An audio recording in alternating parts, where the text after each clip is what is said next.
ইয়া আইয়ুহাল্লাযীনা আমানু, এ পৃথিবীর ঈমানওয়ালা মানুষের দল, লা ইয়াসখার কওমুম মিন কওমিন আসা আইয়াকুনু খায়রাম মিনহুম। মহান আল্লাহ জানিয়েছেন, তোমাদের একটা গোষ্ঠী যেন আর একটা গোষ্ঠীকে তুচ্ছ তাচ্ছিল্য না করে, অবজ্ঞা না করে, ক্ষুদ্র জ্ঞান না করে, হেয় প্রতিপন্ন না করে।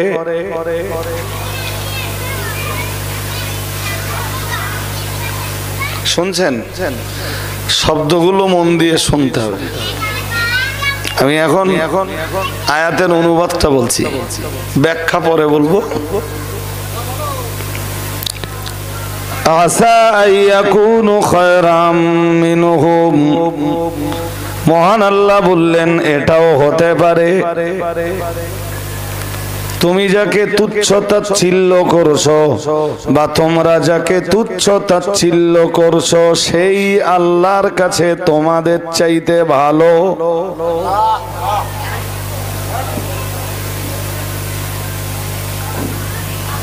আমি তাফসীর বা এর ব্যাখ্যা, এর এক্সপ্লানেশন, এর শানে নুজুল পরে বলছি। কোন ব্যক্তিও যেন আর একজন ব্যক্তিকে, কোন পুরুষ যেন আর একজন পুরুষকে অবজ্ঞা না করে, ক্ষুদ্র জ্ঞান না করে, বিদ্রূপ না করে, ঠাট্টা তামাশা না করে। হতে পারে, এটা হতে পারে যে যিনি ঠাট্টা বিদ্রূপ তামাশা করছেন তার চাইতে ঠাট্টা তামাশা বিদ্রূপ তুচ্ছতাচ্ছিল্য যাকে করা হচ্ছে সেই আল্লাহর কাছে ভালো।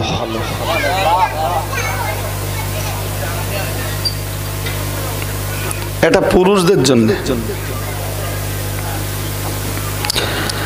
সূরা হুজুরাতের 11 নম্বর আয়াতে পরি আল্লাহ নারীদের জন্য আলাদা বিধান দিয়েছেন। ওয়ালা নিসাউম মিন নিসাইন, মহান আল্লাহ জানিয়েছেন তোমাদের একজন নারী যেন অন্য নারীকে তুচ্ছ তাচ্ছিল্য না করে, অবজ্ঞা না করে, হেয় প্রতিপন্ন না করে। আসা আইয়াকুনা খায়রাম মিনহুন্না, মহান আল্লাহ জানিয়েছেন এটাও তো হতে পারে একজন নারী যাকে তুচ্ছ তাচ্ছিল্য করছে বা যাদেরকে অবজ্ঞা করছে, এই তুচ্ছ তাচ্ছিল্যকারিণী নারীর তুলনায় যাদেরকে তুচ্ছ তাচ্ছিল্য করা হচ্ছে তারাই আল্লাহর কাছে ভালো। আর একটু মন খুলে বলেন, হতে পারে কে আল্লাহর কাছে ভালো আমি জানি। কীর্তিপুরে আমার চাইতে আল্লাহর কাছে পেয়ারা মানুষ থাকতে পারে, বেলেডাঙ্গায় একজন হাজী সাহেবের চাইতে একজন সাধারণ মানুষ আল্লাহর কাছে প্রিয় হতে পারে। পারে না? পারে না? আমি ব্যাখ্যা পরে করছি, আগে আয়াতের অনুবাদটা বলে নেই। আয়াতটা একটু বড়, একটা ছোট আয়াত না। আল্লাহ পাক আবার বললেন আসা আইয়াকুনা খায়রাম মিনহুন্না ওয়ালা তালমিজু আনফুসাকুম, মহান আল্লাহ জানিয়েছেন তোমরা নিজেরা নিজেদেরকে দোষারোপ করো না।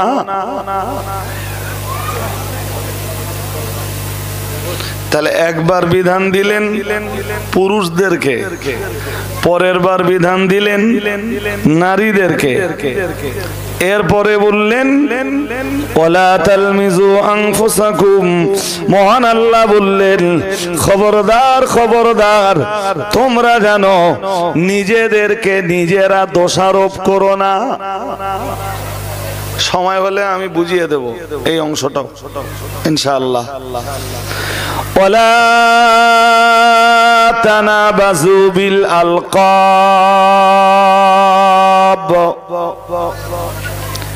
4 নম্বরে বিধান দিলেন, কাউকে তোমরা মন্দ নামে ডেকো না, খারাপ নামে কাউকে ডেকো না।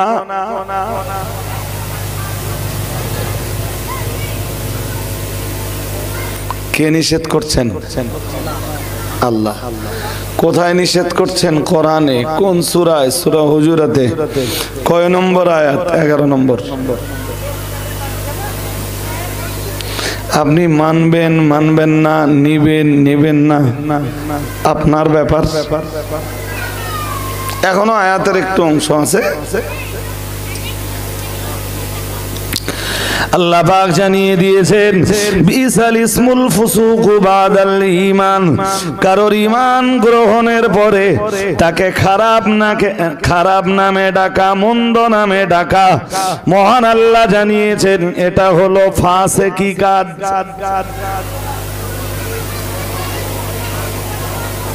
মুমিনে কাজ করতে পারে না, ইমানদারে কাজ করতে পারে না। মন্দ নামে কারোর ঈমান গ্রহণের পরে তাকে মন্দ নাম দিয়ে ডাকতে পারে কেবল ফাসিকে।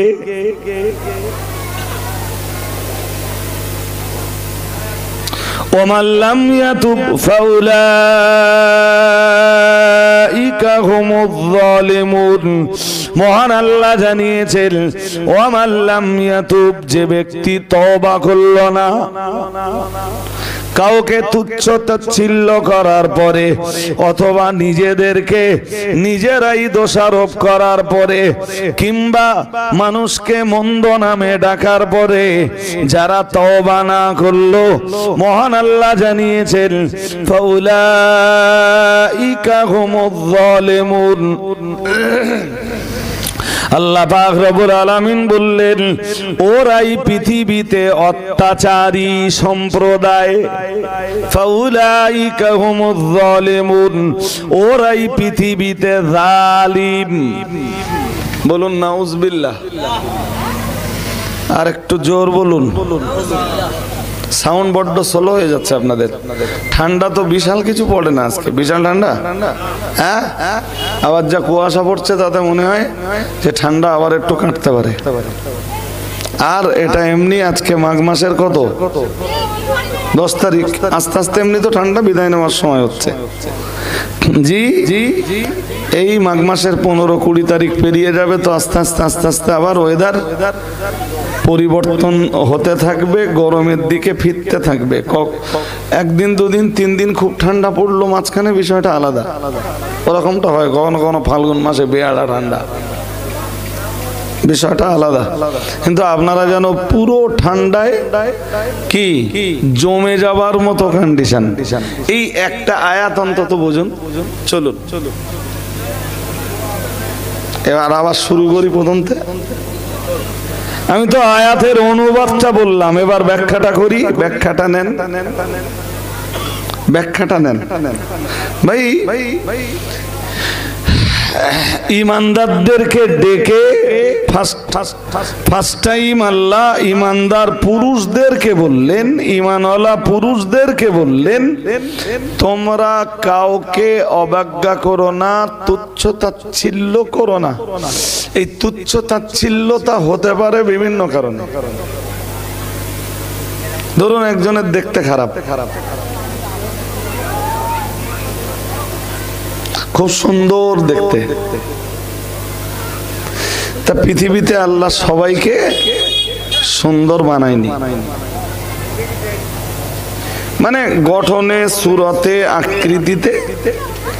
এরপরেও যাকে যেমনটা আল্লাহ বানিয়েছেন তার জন্য ওই চেহারাটাই আল্লাহর কাছে ভালো। বোঝেননি কথা? ধরুন আমার এই আকৃতি, আমার এই সুরাত সুদর্শন পুরুষের মতো নয়।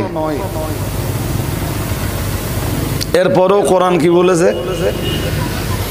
والتين والزيتون وطور سينين وهذا البلد الأمين প্রেশার নিচ্ছে না মাইক কেন কেন প্রেশার বাড়াও না কেন কোনো প্রেশারই নেই বক্সে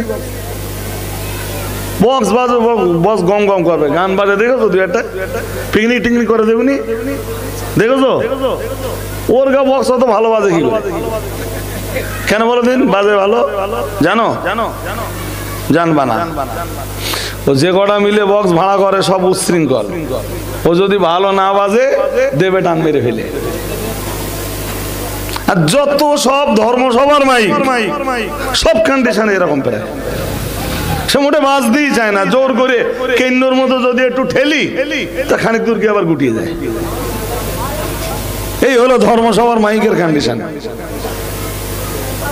মাইক ভালো না হলে কথা বলা যায় এইভাবে কথা বলা যায় নাকি যে ভাষাটা যেভাবে বার হওয়া দরকার মাইকের কন্ডিশন ভালো না হলে সেই ভাষা সেইভাবে কখনোই বার হবে না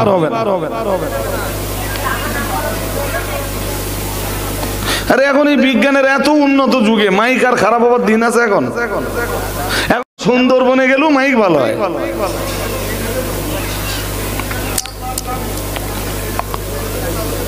আমি একটা আয়াত পড়ছি তা যেভাবে পড়া দরকার আয়াতটা আমি সেভাবে পড়তেই পারছি না والتين والزيتون وطور سينين وهذا البلد الأمين لقد خلقنا الإنسان في أحسن تقويم سبحان الله আরো আওয়াজ দিয়ে বলেন কি আছে এই আয়াতে আমি সূরা 3 এর তাফসীর করতে বসিনি খুব ভালো হয় যদি কোনো একদিন আমাকে আগে থেকে একটু বলে দেন যে হুজুর আজকে সূরা 3 এর তাফসীরটা শুনতে তা আমি একটু তাফসীর পড়ে টড়ে এলাম আপনাদেরকে সূরা 3 এর তাফসীরটা খুব সুন্দর করে শোনালাম আমারও ভালো লাগলো আপনাদেরও ভালো লাগলো আমার দিকে মন দেন আমার দিকে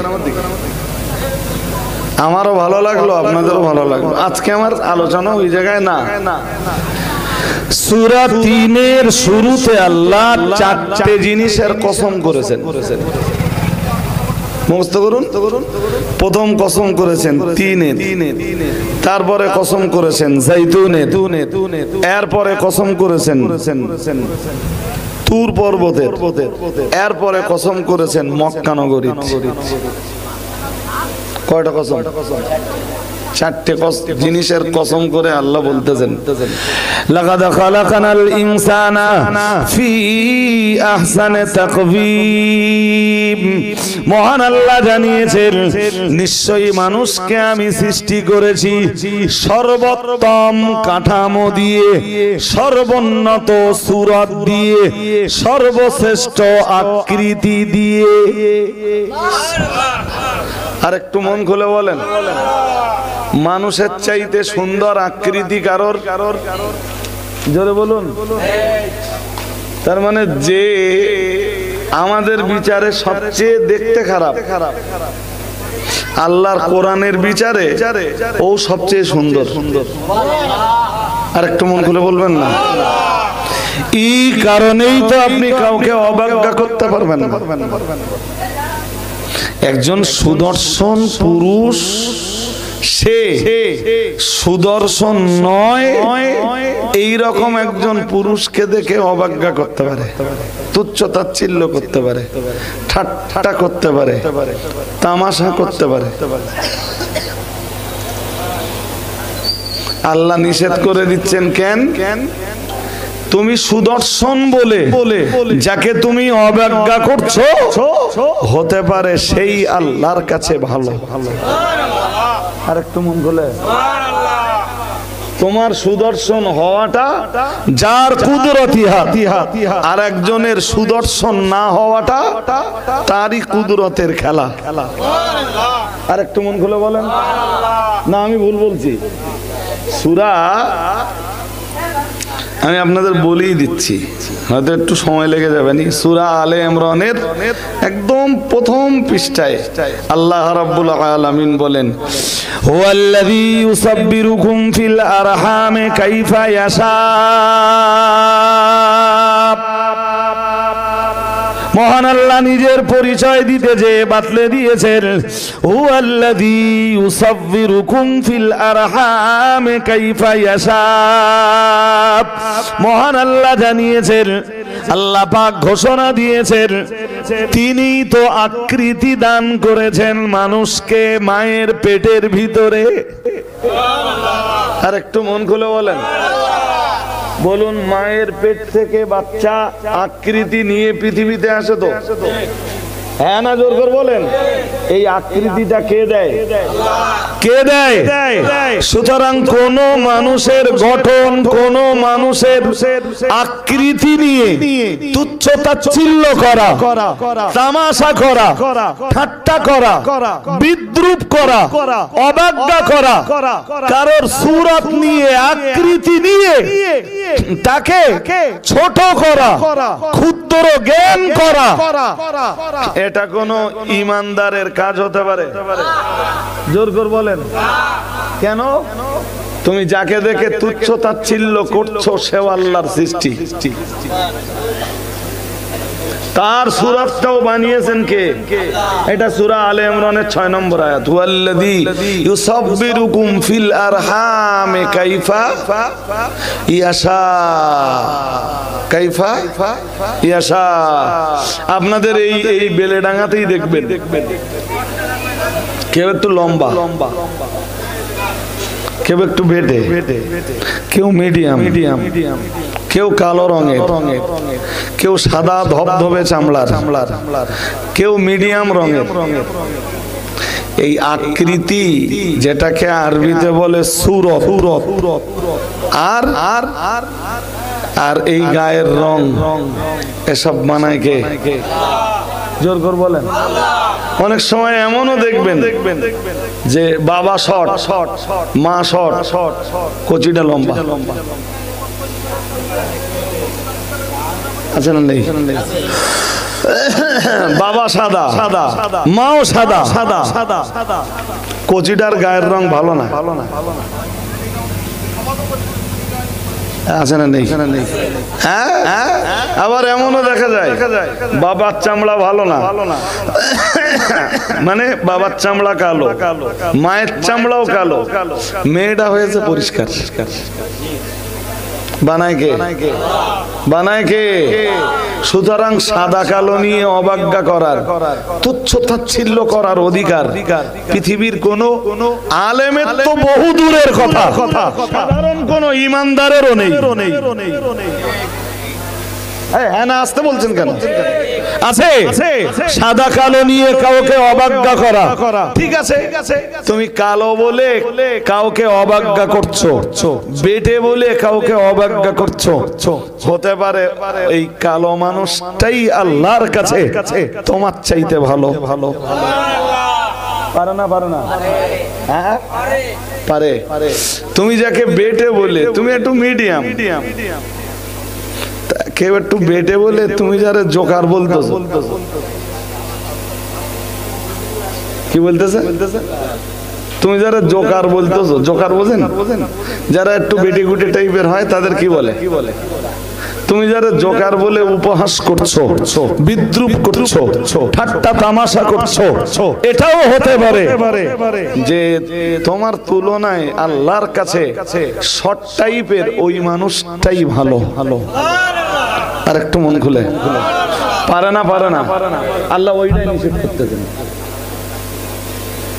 তা আয়াত বুঝবার জন্য একটু সময় দেবেন তো আমার, তারপর তুমি বোঝাবো।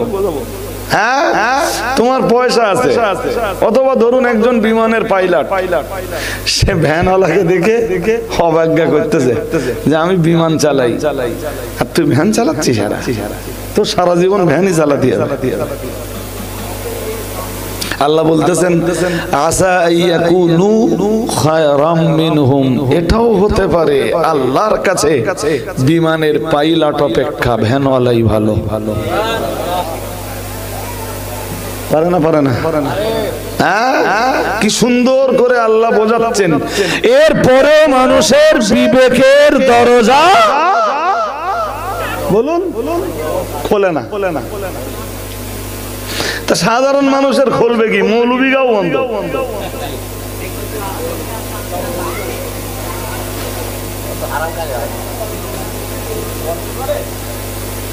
আরে সেই আবার লোকেরা ভণ্ড বলতেছে।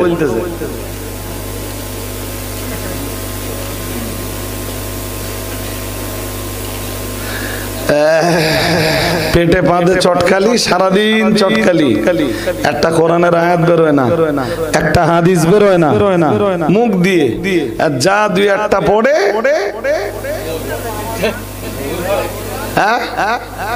সে কাইম সাহেবের দুশমন। আপনি ভাবতে পারেন এদেশে যা শুধু হাজার হাজার আলেম ছাত্র,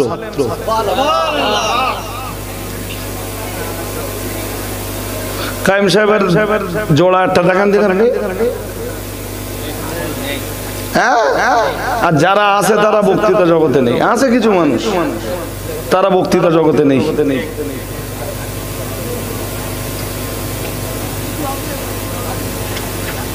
এই লজ্জা রাখার জায়গা আছে।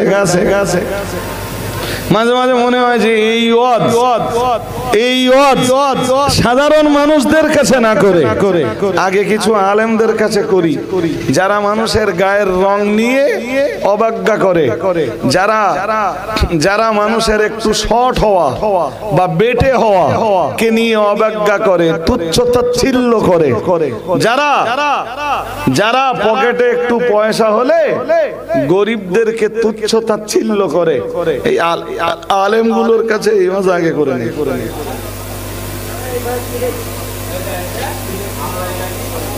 এরা আলেম নয়, এরা আলেম নামের কলঙ্ক।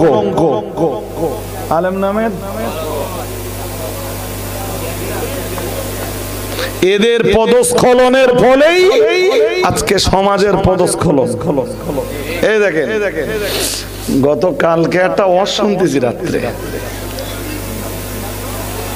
রাত তখন 2:00+ শুয়ে পড়েছি। শুয়ে একটা ওয়াজ শুনছি, একটু ওয়াজ শুনে দিই। ওয়াজ তো সারা জীবন করি, তাহলে শুন দেখি। তা একজনের ওয়াজ দিলুম, তা সে তার বাড়ি আপনাদের থেকে খুব বেশি দূরে না, এখান থেকে। আমি নাম নিচ্ছি নে, দাড়ি টাড়ি লাল করে, গজল টজল খুব গায়। বুঝতেছেন না? হ্যাঁ, এরকম একটা ওয়াজ দিল। আমি আমার গীবত হলে আল্লাহ ক্ষমা করুন, তবে গীবত হবে না। আমি গীবতের আমি যতটা বুঝি, আমি দায়িত্ব নিয়ে বলছি, ওয়াজ নসিহতের স্টেজে ওয়াজ করা বহু মৌলবীও তো বোঝে না। আমি দায়িত্ব নিয়ে বলছি। যদিও কীর্তিপুরে কোনো এক সময় আমি গীবত নিয়ে ওয়াজ করেছিলাম, কোন এক মজলিসে, এবং গীবত কেন করা জায়েজ হয়, কোথায় কোথায় করা জায়েজ হয়, তার কিছু আলোচনা করেছিলাম মানুষের চোখ খুলবার জন্য। মনে পড়ে? অনেকে ছিলেন সেই মজলিসে। জি, কেউ আমারে বলেছিল পিছন দিক দিয়ে যে আপনি গীবত করছেন কেন? নইলে আমি ওয়াজ করছিলাম আলাদা। আমার পুরো ওয়াজটাই সেদিন ঘুরে যায়। জি, আজকে সে কথা বলছি না ভাই, আজকে শুধু বলছি এই নমুনাগুলো বলে দিলুম, তো দূর থেকে কেউ বলতে পারে যে রজব আলী সাহেব গীবত করছে। না গো ভাই, গীবত না, খুব লজ্জার সাথে বলছি। তা ওয়াজ করছে কি জানেন? ওয়াজ আমার না বলো, আর ওই রেকর্ড হচ্ছে, আর আপনারাও শুনতেছেন। ওয়াজ বলো আমার না, নবীর নাম করে কাঁচা কাঁচা মিথ্যা কথা বলতেছে যে এইসব কথা রাসূল বলে গেছেন। কেরাম মিথ্যা কথা শুনবেন একটু? হ্যাঁ, বলতেছে ওই যেরকম করে সুদ দেয়, কি যেন বলে, যেরকম শ্রদ্ধায় ও নওজওয়ানেরা, যুবকেরা, পর্দানাসীনা মায়েরা, নবী আমার জানিয়েছেন এমন একটা সময় আসবে মুসলমানেরা মাথায় টুপি পরবে, মুসলমানরা মসজিদে যেয়ে নামাজ পড়বে, মুসলমানরা রোজা রাখবে, মুসলমানরা হজ করবে, মুসলমানরা যাকাত দেবে। নবী আমার বলে গেছেন মুসলমানেরা কোরআন তেলাওয়াত করবে। শুদ্ধে বলতেছে, জনগণের কাছে মিষ্টি লাগতেছে। তারপর কি হবে? নবীজি বলতেছেন যে এত কিছু মুসলমানদের ভিতরে থাকার পরেও মুসলমানদের ঘরে ঘরে সুদের টাকা ঢুকে যাবে। প্রথম কথা, এই রকম কোন হাদিস পৃথিবীর কোন হাদিসের কিতাবে নাই নাই নাই।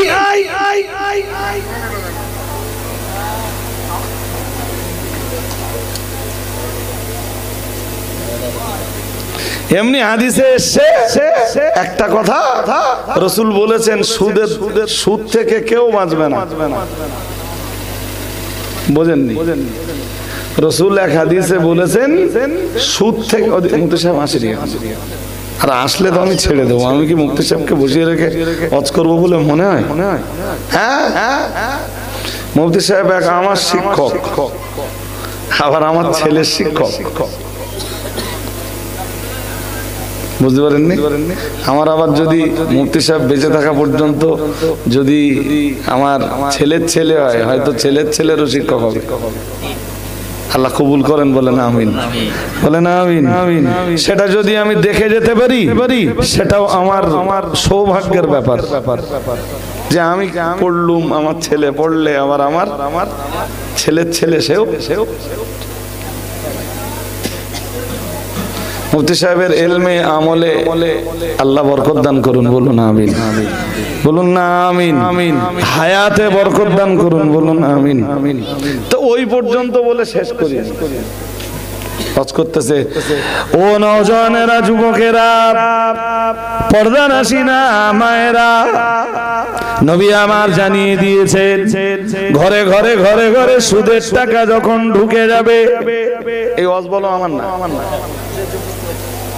এই ওয়াজ বলো আমার না, বলতে ঘরে ঘরে সুদের টাকা যখন ঢুকে যাবে, এই সুদের টাকা ঢুকে যাবার ফলে ভয়ঙ্কর যে পরিণতি গুলো নেমে আসবে, নবী আমার জানিয়েছেন এক নম্বরে মানুষের অন্তর থেকে খৌফে ইলাহি, আল্লাহর ভয়টা উঠে যাবে।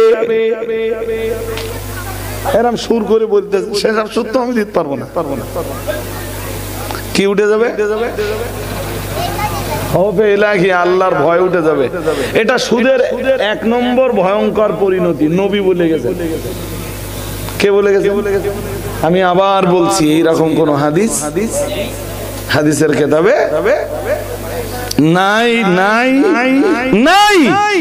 সেই মৌলবী যদি দেখাতে পারে জি আমি ওয়াজ করা ছেড়ে দেবো। এরপরে আবার বলতেছে নবী আমার আরো জানিয়ে গেছেন, দুই নম্বরে ঘরে ঘরে সুদের টাকা যখন ঢুকে যাবে, নবী আমার জানিয়ে দিয়েছেন ওই জামানায়, ওই সময়ে মানুষের আল্লাহর প্রতি তাওয়াক্কুলটা উঠে যাবে, আল্লাহর প্রতি ভরসাটা উঠে যাবে। আমার আল্লাহর প্রতি ভরসার মানুষের থাকবে না, তখন মানুষের ভরসাটা তৈরি হবে সুদের টাকার উপর। তা তুই বলতেছিস, বল তুই নবীর নাম করতিস কেন? নবীর নাম না করে যদি বলে পিঠ বেঁচে যায়, বল খানিকটা বলতে নবী বলে গেছেন। আচ্ছা, তারপর তাহলে 3 নম্বর পরিণতি তাহলে কি? আরে ভাই, এই যে 2 নম্বর কথাটা বলছিলাম, বা 1 নম্বর যে বিষয়টা বলছিলাম, খৌফে ইলাহি উঠে যাবে, বা আল্লাহর প্রতি তাওয়াক্কুল উঠে যাবে। এ ব্যাপারে তো কোরআনের অনেক আয়াত আছে, হাদিসে নববীর অনেক হাদিস আছে। আমি এখন থেকে যদি আল্লাহর উপরে ভরসা, আল্লাহর প্রতি ভরসার উপরে 2 ঘন্টা ওয়াজ করি, আমি করে ফেলতে পারবো ইনশাআল্লাহ। খৌফে ইলাহির উপরে যদি আমি ওয়াজ করি তো 1-1.5 ঘন্টা 2 ঘন্টা ইনশাআল্লাহ করে ফেলবো। সুদের ভয়ঙ্কর পরিণতির উপরে যদি ওয়াজ করি আমি 1-1.5 ঘন্টা 2 ঘন্টা করেই তো ফেলবো ইনশাআল্লাহ। হাদিসে এসেছে, নবীজি বলেন আর রিবা সাবউনা জুজান আইসারুহু আইয়ানকাহার রাজুলু উম্মাহু আও কামা ক্বালা আলাইহিস সালাম। দয়ান নবী মুহাম্মদুর রাসূলুল্লাহ সাল্লাল্লাহু আলাইহি ওয়াসাল্লাম আমার আল্লাহর নবী জানিয়ে দিয়েছেন, ও আমার সাহাবীরা, ও আমার উম্মতিরা, মনে রাখো আমি আল্লাহ পাকে নবী বলছি সুদের গুনাহ একটা নয়, দুইটা নয়, আর রিবা সাবউনা জুজান। রাসূলুল্লাহ জানিয়ে দিয়েছেন সুদের 70 রকমের গুনাহ রয়েছে। আল্লাহ পাকে নবী জানিয়েছেন, আল্লাহর হাবিব জানিয়েছেন আইসারুহু আইয়ানকিহার রাজুলু উম্মাহু। আল্লাহ পাকে রাসূল জানিয়েছেন সুদের ওই 70 রকমের গুনার ভিতরে সবচাইতে ছোট গুনাহটার নাম নিজের মায়ের সাথে ব্যভিচার করা। বলুন নাউজুবিল্লাহ। আর একটু জোর করে বলেন। আচ্ছা বলুন দিন, এই হাদিসটা বললে ওসব ভণ্ডামি আর করা লাগে? জোর করে বলেন লাগে? এরপরে নবী বলতেছেন, আমি কোরআনের আয়াত সুদের ব্যাপারে একটাও পড়িনি, আরো একটা হাদিসে এসেছে। আর আগের হাদিসটাই সুদের 70 রকমের গোনা, ছোট গোনাটা নিজের মায়ের সাথে ব্যভিচার করা যদি পুরুষে সুদখোর হয়, আর নারীতে সুদখোর হলে বাবার সাথে ব্যভিচারের গোনা।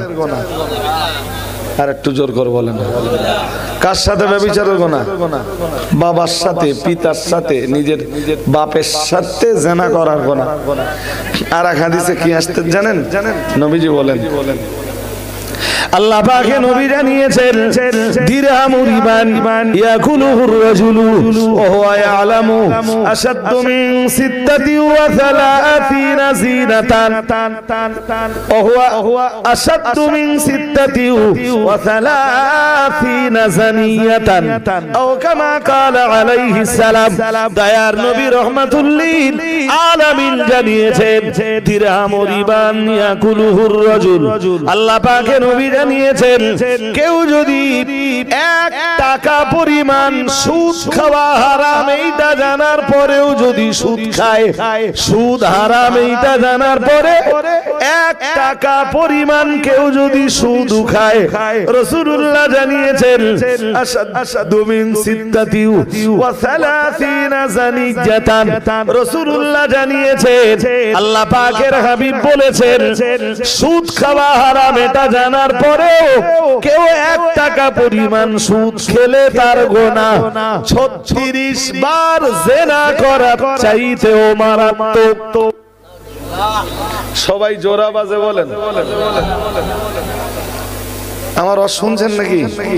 সুদের বিরুদ্ধে এত দুরন্ত হাদিস থাকতে এই ভণ্ডামি করা লাগে? আরে জোর করে বলতেছেন না কেন? ভণ্ডামি করা লাগে? গলায় সুর আছে তাই?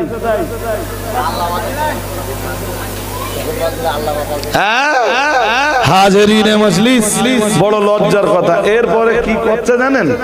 এরপরে করছে সুদের 3 নম্বর ভয়ঙ্কর পরিণতি। কথা আমার না, মন বাইরে দিলে বলো ওদল বদল হয়ে যাবে, এই কথাগুলো আমার না। সুদের 3 নম্বর ভয়ঙ্কর পরিণতি ঘরে ঘরে নবী আমার জানিয়েছেন, ঘরে ঘরে সুদের টাকা যখন ঢুকে যাবে মানুষের ভিতর থেকে লজ্জা শরম তখন উঠে যাবে। কি উঠে যাবে? ঘরের মেয়েরা স্বামী থাকা সত্ত্বেও তারা পর পুরুষে আসক্ত হয়ে পড়বে, পরকীয়ায় লিপ্ত হয়ে পড়বে। আর ঘরের পুরুষেরা ঘরে বিবি থাকা সত্ত্বেও পর নারীতে আসক্ত হয়ে পড়বে। এসব কথা নাকি সব নবী বলে গেছেন?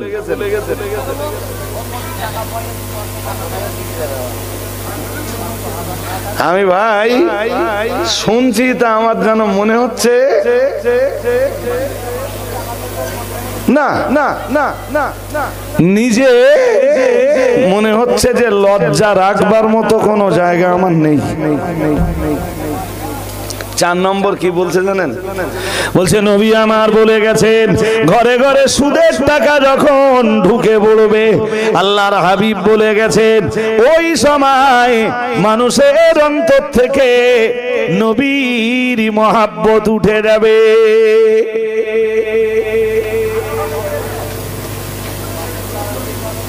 ও ভাই সাহেব, তা এমনি মিথ্যা কথা তুই নিজে যা বলবি বল, তুই নবীর নামে মিথ্যা কথাটা বলতিস কেন?